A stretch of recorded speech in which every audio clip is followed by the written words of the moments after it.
If you turn in your black Bibles to page 1060, you'll be able to follow along the reading. If you do.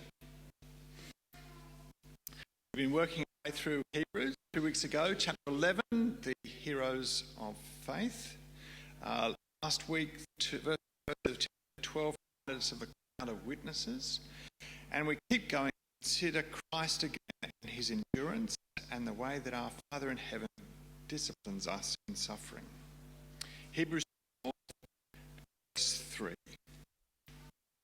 For consider him who endured such penalties against himself, so that you won't grow weary and give up. Struggling against sin, you have resisted to the point of shedding your blood, and you have forgotten the expectation that addresses you as sons.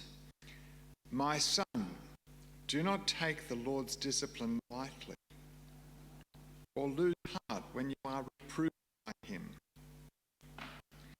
The Lord disciplines the one he loves, and punishes every son he receives. Endure suffering and discipline. God is dealing with you as sons. What son that a father does not discipline? If you are without discipline, which you will receive, then you are given children and not sons. Furthermore, we had human fathers discipline us, and we respected them. Should we submit even more to the Father of Spirit and live? For they disciplined us for a short time, but done for our benefit, so that we can share his holiness. No discipline seems enjoyable at the time, but painful. Later on, however, it yields the peaceful fruit of righteousness to those who have been trained by it. Strengthen your tired hands and weakened knees, and make straight paths for your feet, so that what is lame may not be dislocated, but healed instead. This is the word of the Lord.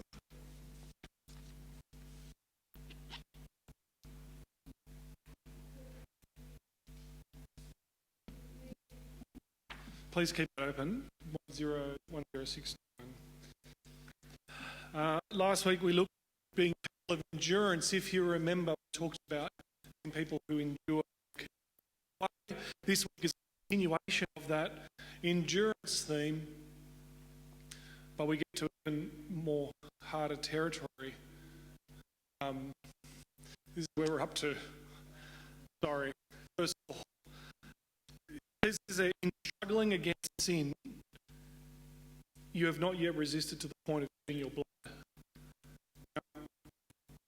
The word, they're going through some struggles, and the word there actually, the Greek word is, it's agon, which is agonise. You know, we would agonise, struggle, wrestle. About life as a, it's just like times when life obviously is a struggle. It's a struggle. And this letter has been written to people, the Hebrews, who are confronted with the brutal realities of life. At some level, they're beaten down by suffering, and so much so they're ready to give up.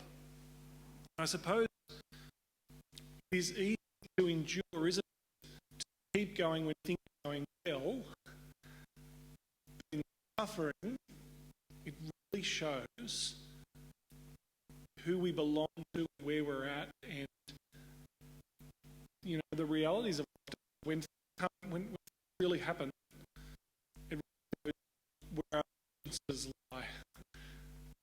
Our defences cave in, and we're not sure how we are to deal with things. I have something to. It's hard for us to hear. However, it's the central point of this message.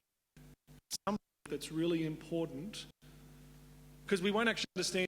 We won't understand how to deal with suffering. We'll always do certain things with suffering. Look at verse 7. Endure. This is guts of it, endure sufferings as discipline. God is dealing with you as children, sons.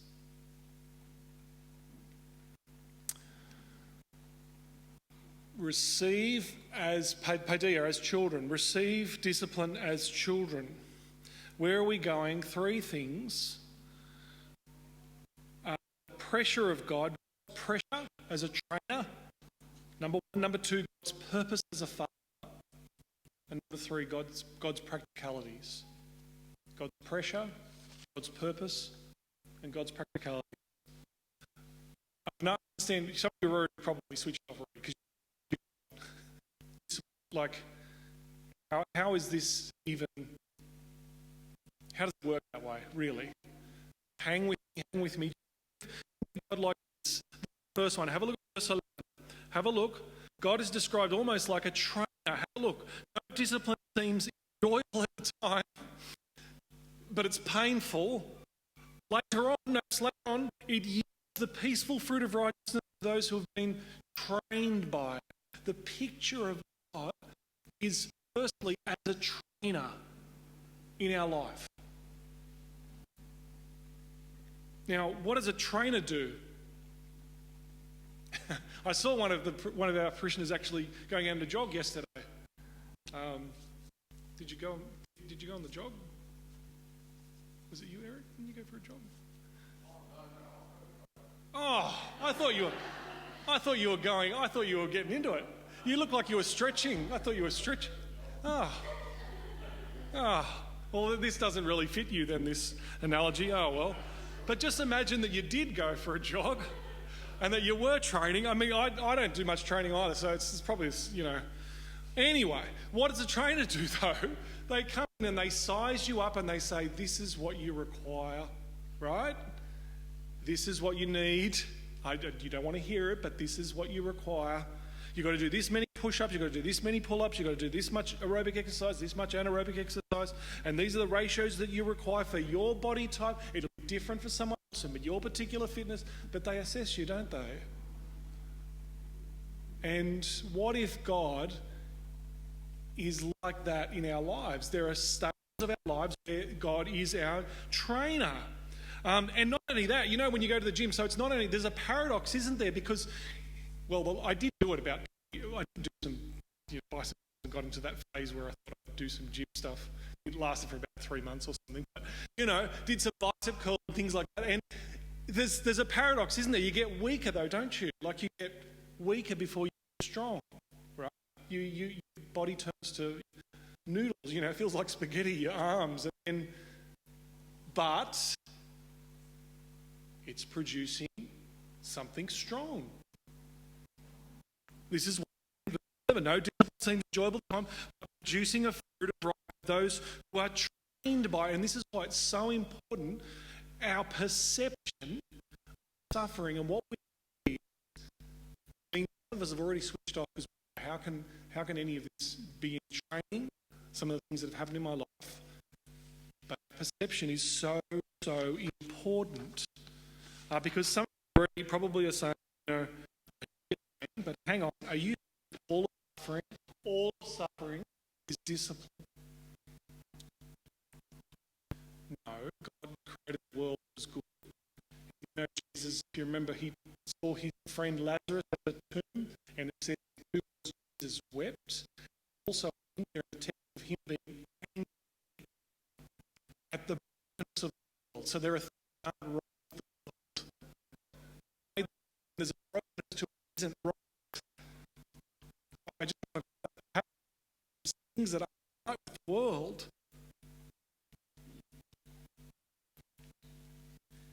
If every time you come into your life, you're railing against God, oh, that's not right. God, this is part of the brokenness of the world. This is not for me. There's no sense in this. I can't see any plan out of this. If you're always railing against me, saying that's not right, whatever suffering I'm experiencing, no plan to it. But what if there is a plan? What if verse 11, God's saying, I'm using this to train you in particular ways of righteousness. You can't see the plan.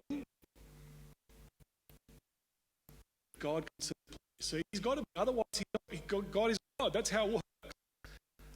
No one enjoys the time, but painful later on.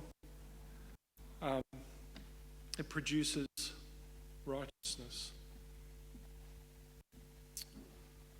John Newton, it's necessary that our sharpest trials should sometimes spring from our dearest comforts, else we should be in danger of getting ourselves setting up a nest there.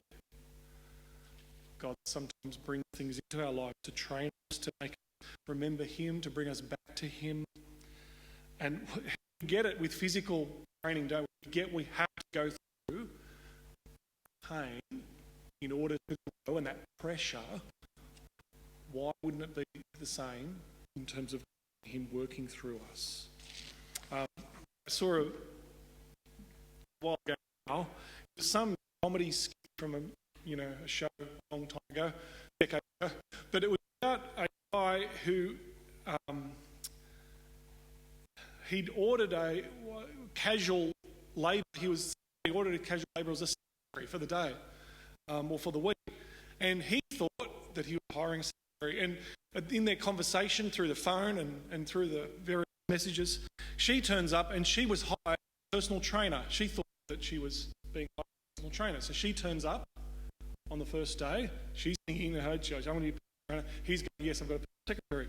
She gets there, and of course she turns up and he's there. He said, eating a croissant or something, and she walks to the room and says, "Get that out of your hand." And then the whole skit is this series